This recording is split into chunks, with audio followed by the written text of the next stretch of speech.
आज ज्याच्यासाठी जमलेलं आहे आपल्याला माहीतच आहे आपण कशासाठी जमलोय. महिला दिन हा 8 मार्चला होतो, पण उद्या सुट्टी असल्यामुळे महिला दिन आपण आजच साजरा करत आहोत. तर त्यासाठी इथे ज्या सुंदर सुंदर माझ्या विद्यार्थिनींनी ज्यांचे प्रतिनिधित्व केलेले आहे, जसं की भारत माता, मी जिथे राहते, नंतर जिजाऊ माता आणि आपल्या सर्वांना इथे उभं राहण्याची संधी देणाऱ्या सावित्रीबाई फुले, या सर्वांना मी नम्र अभिवादन करते आणि त्यांचं रूप घेऊन बसलेल्या ह्या सुंदर मुलींचं कौतुक करते. मला माहिती आहे वेळ खूप झालेला आहे आणि बहुतेक ज्या गोष्टी मी ठरवल्या होत्या तुम्हाला सांगणार त्या सर्व गोष्टी सांगून झालेल्या आहेत.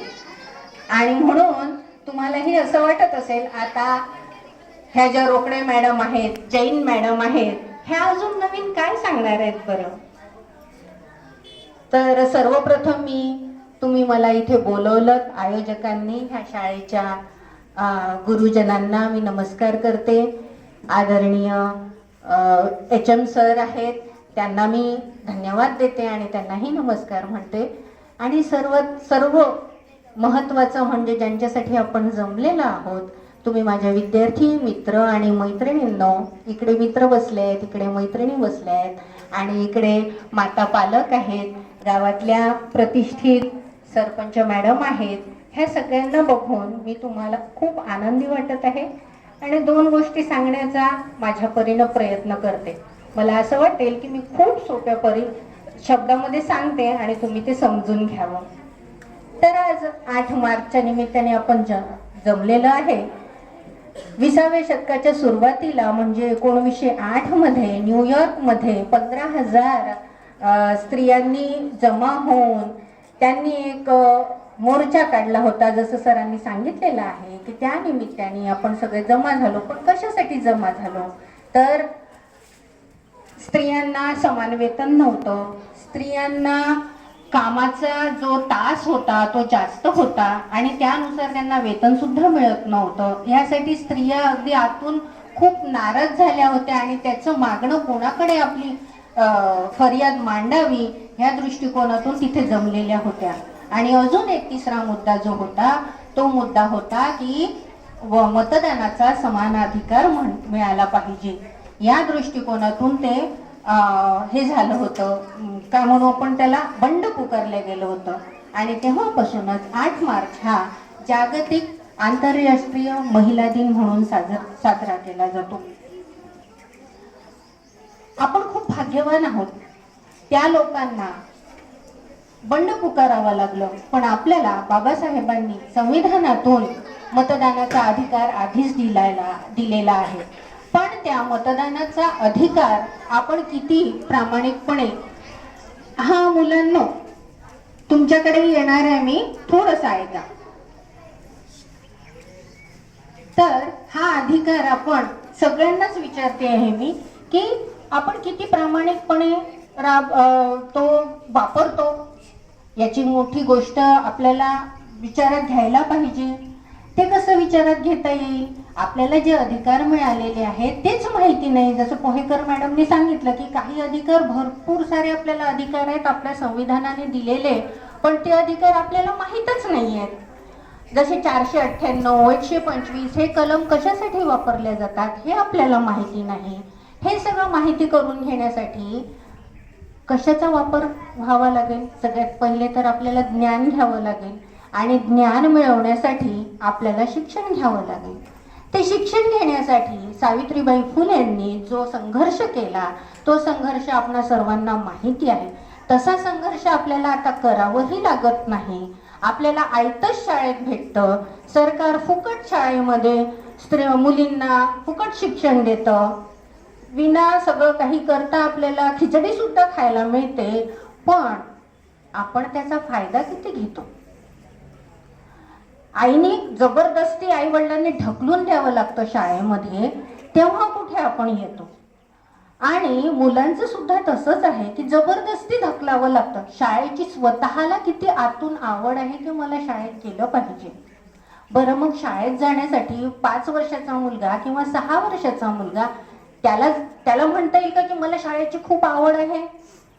त्याच्यामध्ये आवड निर्माण करण्याचं काम कोण करणार आहे? आई वडील. बिलकुल. पण आज आपण आई वडिलांचं बघतो की आई वडीलच त्यांना तो जेवत नाही म्हणून टीव्ही समोर बसवून जेवू घालतात. छोट्याशा बाळाला तो दूध पित नाही किंवा त्याला खाऊ घालायचं असतं तर त्यावेळेला त्याच्या समोर मोबाईल दिला जातो. हे कोण करतं? आपण करत आहोत, पालक करत आहोत. मग ही त्याला तीच सवय लागलेली आहे. आता पाहायचं, इकडे टीव्ही बघायचा आणि खायचं, पोटात काय चाललंय माहिती नाही. ह्या गोष्टी आंधळेपणाने सुरू आहेत. ह्या आंधळेपण कोण दूर करेल? आई वडील. पहिले गुरुजन कोण आहेत? आई वडील. म्हणजेच घरातून संस्कार मिळाले पाहिजे तसे, तरच ते मुलं शाळेत जाण्यासाठी उद्युक्त होते. प्रत्येक वेळेस ठप्पा हा शिक्षकांवर लावून चालणार नाही. एकच गोष्ट कोणी एकाच मुळे होते असं कधीच होत नसते. हा सगळा समवाय असतो, सगळ्यांचं मिळून झालेलं असतं. तर मुलींनो आणि मुलांनो, तुम्हाला महिला दिन आहे म्हणजे फक्त तिथे महिलेचंच ऐकण्याचं काम आहे आणि महिलांचीच इथे उपस्थिती हवी असं काहीही नाही आहे.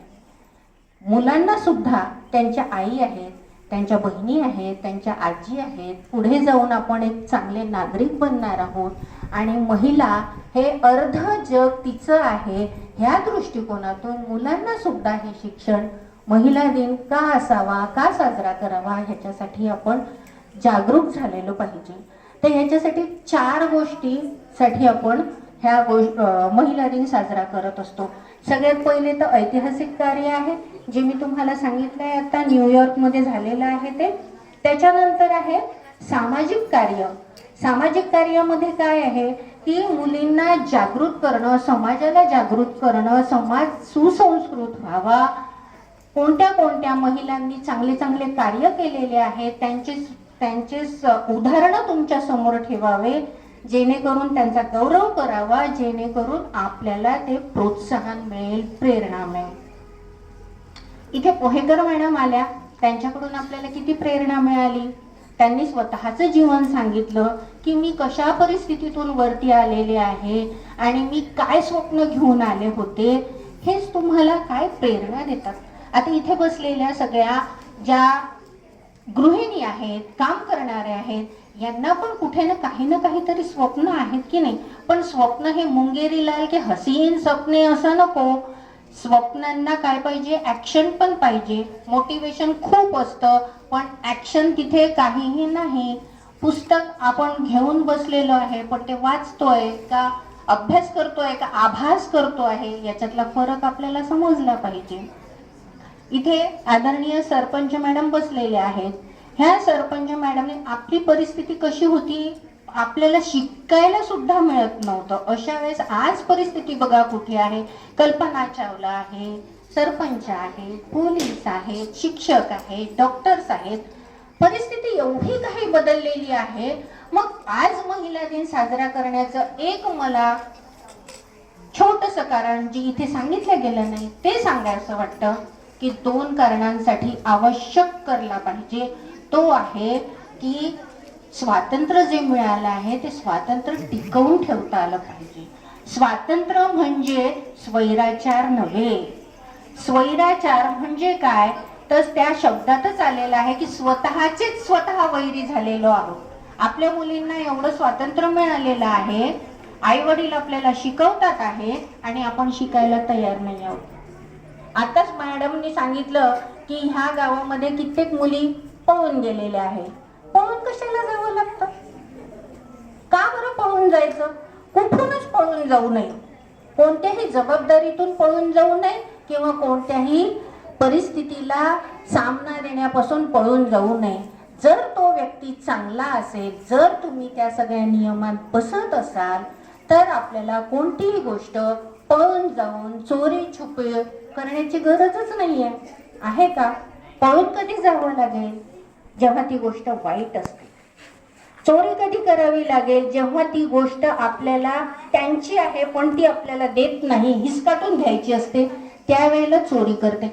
जर माझ्या हक्काची गोष्ट आहे तर मला चोरी कशालाच करावी लागेल.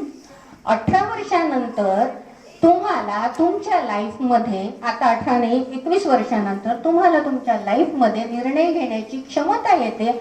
मग तुम्ही निर्णय घ्या ना.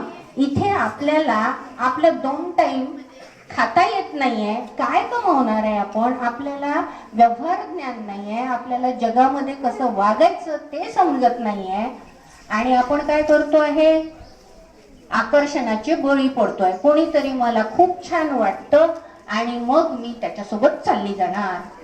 किंवा मुलाचंही तसंच असतं. येतंय कशासाठी शाळेमध्ये? आपण शाळेमध्ये स्वतःला ज्ञान अर्जन करण्यासाठी येतो. हे करण्यासाठी येतो का? त्यासाठी मुलांनो आणि मुलींनो तुम्हाला शाळेचा गणवेश दिलेला आहे. आम्ही शिक्षक जे तुम्हाला शिकवतो ते ही मुलगी आहे, हा मुलगा आहे असं शिकवतो का?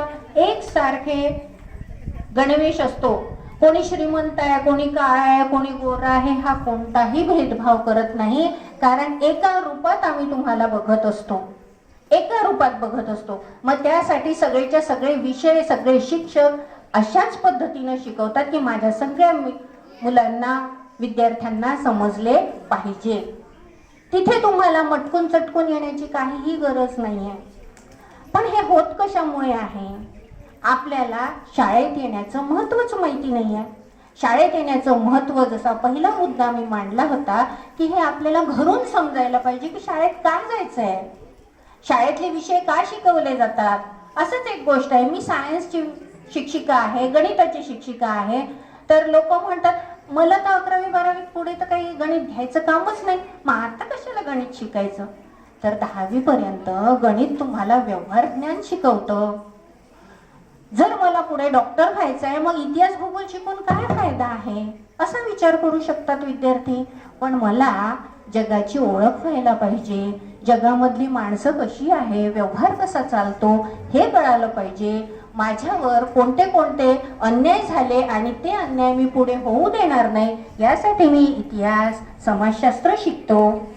सगळ्या जगामध्ये मला कुठेही कम्युनिकेशन करण्यासाठी, म्हणजे माझं मत मांडण्यासाठी मला कुठेही कमतरता येऊ नये म्हणून बेसिक 3 भाषा शिकवल्या जातात. इंग्रजी, मराठी महाराष्ट्रात राहतो म्हणून, आणि संपूर्ण भारतातली राष्ट्रभाषा हिंदी आहे म्हणून ह्या 3 भाषा, त्रिभाषा सूत्री वापरली जाते. अरे शाळेत येण्याचं महत्त्व हे जर मला घरून कळालं तर ढकलावं लागणार नाही. म्हणून सगळ्यात पहिले मी माता भगिनींना आणि त्यांच्या पालकांना हे सांगू इच्छिते की आपण विद्यार्थी, आपल्या मुलांवर काय संस्कार टाकत आहोत हे सांगण्यापेक्षा अनुकरण करणारी मुलं जास्त असतात. मी जर टीव्ही पाहत असेल तर माझी मुलं नक्कीच टीव्ही पाहणार. मी जर चकाट्या पाडत असेल, उंबरठ्याच्या बाहेर तर काही जात नाही, पण उंबरठ्यामध्ये उभी राहून याला बोल, त्याला बोल, त्याला बोल, आणि घरातली कामं तशीच आहे आणि मुलांना तसंच सोडलेलं आहे, ते कुठे भटकत आहे काही माहिती नाही, असं जर होत असेल तर मुलं त्याच नादी लागतील.